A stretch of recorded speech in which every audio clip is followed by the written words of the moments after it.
Terre et Vignes de l'Aube avec la Chambre d'agriculture Aube-Haute-Marne. Ensemble, osons autrement.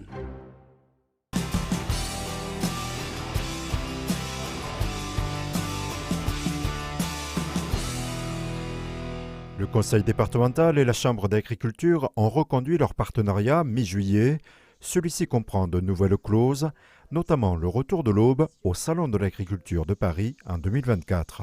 Alain, on en a convenu, on ira au salon avec des ambitions. On ne va pas y aller en première année, peut-être avec des ambitions étriquées.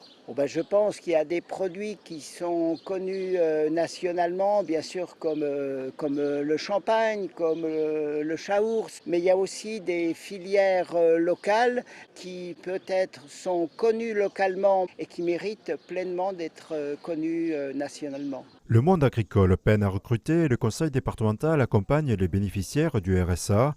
À partir de ce constat, une nouvelle action est prévue. De nous offrir des possibilités pour l'insertion des personnes bénéficiaires du RSA qui sont précisément en recherche d'emploi. Tout de suite, ça a paru évident qu'on avait notre rôle à jouer par rapport à cette insertion.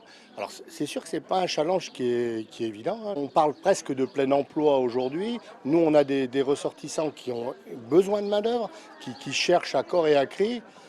Il y a quelque chose qui ne fonctionne pas bien dans notre société. Il faut qu'on essaye au moins d'améliorer les choses dans la mesure où on peut, quoi. Ce partenariat entre les deux entités n'a rien de nouveau. L'action la plus connue reste le plan alimentaire territorial.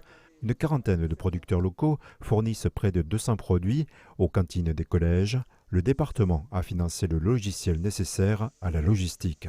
Également l'aménagement d'un dépôt pour stocker de façon sécurisée les denrées alimentaires. Toute une logistique pour la livraison à travers la location d'un camion frigorifique. Et l'ambition du département, c'est d'offrir ce dispositif à d'autres gestionnaires de restauration collective comme les écoles communales, les EHPAD publics. On n'est qu'au début, je pense, de ce type de démarche. On a la volonté de créer une association des producteurs de l'Aube sans concurrence, faire des choses ensemble. C'est donc ensemble que la Chambre d'agriculture, le conseil départemental réactualise le suivi des enjeux du territoire. L'une qui est clé, c'est le développement équilibré des énergies renouvelables sur le territoire. Il n'y a pas que le photovoltaïque sur toiture, il y a également les méthaniseurs. Une seule organisation, on ne peut pas encadrer ce genre de développement. C'est vraiment une approche multipartenaire. Cette convention intègre d'autres enjeux globaux comme la ressource en eau et la biodiversité.